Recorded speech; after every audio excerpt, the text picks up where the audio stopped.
Hi, this is Amy from Fried Technology, and I want to talk to you today about one of my favorite strategies for using Screencastify.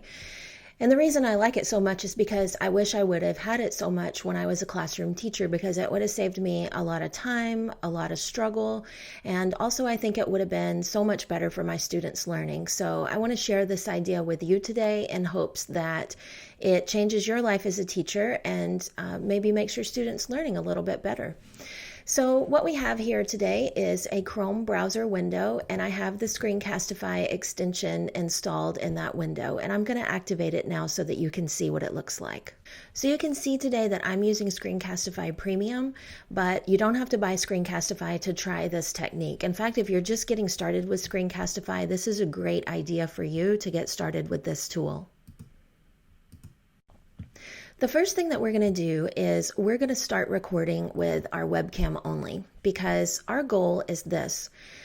Our scenario is we're not going to be able to go to school tomorrow. We're not feeling well, we have a sick child, or for whatever reason, we're maybe up in the middle of the night and we know we're not going to make it to work tomorrow. So what we're going to do in this video is we're going to give our students directions face to face. So instead of having a substitute teacher trying to read them off a list that we stay up all night long writing, we're just going to say those directions right to our students, and they're going to see us. We're going to essentially be able to look them in the eye like I am you right now and give them the directions. And I think this is a life-changing practice, so I hope you agree with me. The first thing I'm going to do is I'm going to turn on the camera on my computer. So this is going to activate the camera that's on my particular computer. And if you're using a laptop or a Chromebook, then you probably have a camera there too. If you don't, webcams are really inexpensive now, and you can buy most any one, plug it into your computer, and select it right here in the webcam only option. I'm going to make sure that I have a microphone that's recording what I say, because I want my students to be able to hear me. And if you buy a webcam and you're using it, it will have a microphone also, so you can use it right there. Now, I'm just going to go ahead and click record, and then I'm just going to start speaking directly to my students. Hi kids, this is Miss Mayer, and I just want to let you know that I'm not going to be able to be at school today, and so I'm going to give you your directions, what I want you to do today now in this video. So teachers, if you're talking to your students this way and you have assignments that are on paper, if you have something written on here, you can bring that up and show them, or you can go back and show your students your screen and show them what they need to do today. Talk directly to them, tell them what they need to do. So I'll go ahead and stop this part of the video now, and then we'll resume our teacher work, because I think you see this is a way you can talk directly face to face to your students. All right, let's pretend that it is the middle of the night and you don't maybe look your very best, and you don't want your face to be seen on the video. You want to be able to do this process. You want to be able to give your students this video that tells them what to do, but you don't want to be seen on camera. Well, I totally get it. So let's talk about that. So let's say the student's assignment for today is going to be in Google Classroom, or it's going to be in a Google Doc. Pull that up on your screen, and then let's look at how we make this video so that we won't be seen, but our students will hear our voice and they will see what they need to do in class today. So in this scenario, what we're going to do is we're going to record our desktop. And the reason we're going to select desktop instead of browser tab is because this is a pretty informal video, and it could be that partway through we decide, oh, I don't want to be showing Google Classroom anymore. I want to switch over and show a document in the background. And if we choose browser tab, we're going to have to navigate in the same tab, which could take time, and maybe we could even exceed our free 10-minute time, or it could just be really boring to watch and you could lose your students' attention. So let's record desktop, and I'll show you how we're going to select this properly. Now in this scenario, we're going to turn off our webcam so that our students are not going to see us in the video.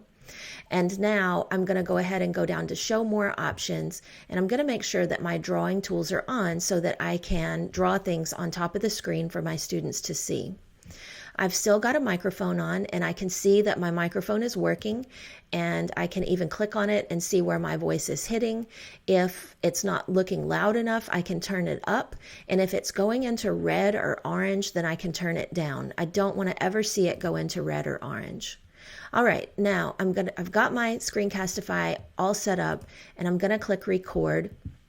And now I'm going to do something that may be different from what you normally do. Instead of recording my entire screen so that I get all my software, my programs down here, everything that's on my desktop, some of this stuff, I may be on my home computer, this may be personal stuff. So what I'm going to do instead is I'm going to record my application window. And in my case, I have 2 windows open, and I want to record this one where I see a preview of Google Classroom. So once I've selected my window, I'm going to click Share. And in this software, as you probably know if you've already been using it, share means start recording. So I just heard my countdown and saw it on the screen, 3, 2, 1. And now I'm ready to talk to my students. So I can say, students, today I know that you know how to navigate to your Google Classroom, and I want you to go right into your classroom, and I want you to, for example, read the announcement. If you want to use the drawing tools, you want to draw students' attention to something, you can grab those tools right down there and show them exactly what you want them to do. And then you can switch back to your select tool again when you get ready to navigate somewhere else. If you want to show them a document and you have it open in another tab, this is where it really pays off to have selected the window that we're recording instead of just one tab. Because I can queue this up and have this open in a window, and then I can easily switch back and forth from my classroom window to the document that I want to show my students. So this is where I would just now give the directions. I may highlight things on the screen for them to see. I may use my drawing tools down here for them to view something so that I can highlight that. I'm going to give them a really clear explanation of what I want them to do in class today. And the clearer I am with my verbal instructions and with my screen instructions, the more likely I think it is that my students are actually going to have this work done tomorrow when hopefully I'm able to come back to school. When I finish recording my Screencastify video, I have a lot of different options. One of them is always to go up to the Screencastify extension that I see at the top of my screen and hit the stop button right here. Now my Screencastify video is going to open in another tab. And I always say this to teachers I'm working with face-to-face. If I don't show you how to get this somewhere where your students can see it, then I haven't done my job. There are a lot of different ways to do it, but I want to make sure that you're clear on this so that you can actually use this strategy. It's not just going to be, oh, that's a great idea, but I can actually do it. So the next thing I'm going to do is I'm going to give my video a name. And to do that, I'm going to click right up here where the default name is, and I'm going to type over the top of it. So instead of deleting that date and time, I'm going to append it, add onto it. I just used my arrow key because it was all selected, and if I had started typing, it would have typed over the top of it. So and I'm going to type subplans and just leave that date and time there so that I can go back later and see when this was done or pull it up really easily or search for it. So now that I've got a name selected, I'll go ahead and click Save.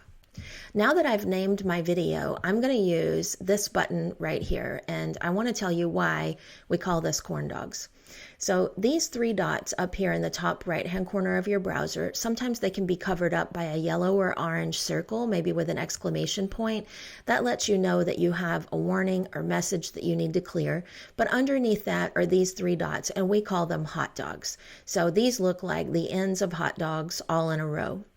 These we call corn dogs, and the reason why is because they're also 3 dots, but obviously they have a stick in between, and we make a joke out of it. People laugh, and they also remember that corn dogs are for sharing, and we jokingly say the reason why is because, you don't want to touch it. You put it on a stick. That's why food's on a stick, so that they can hand it to you like at the fair.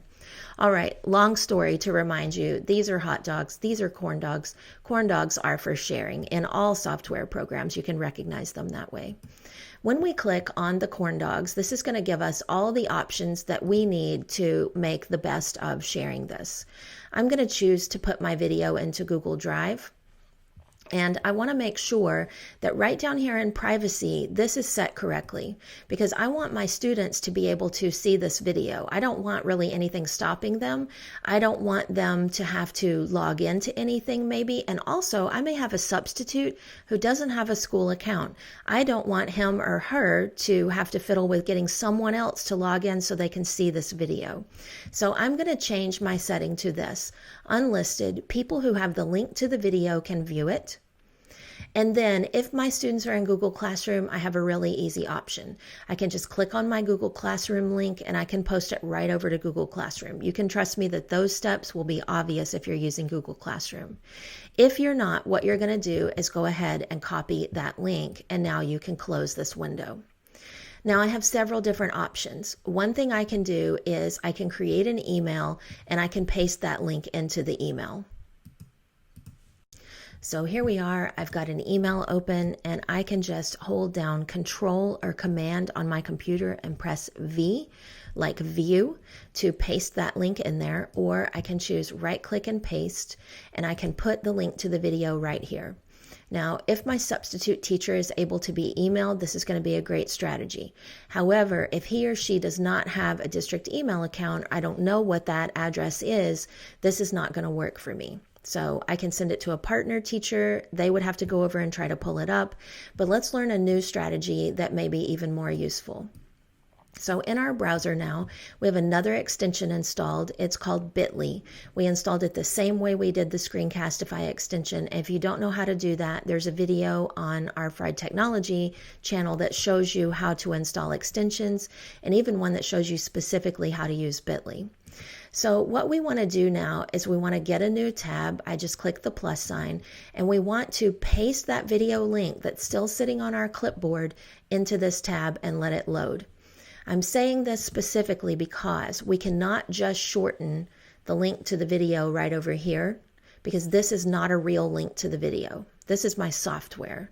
What I need to do is to preview my video. Now I'm seeing my video on my screen in front of me.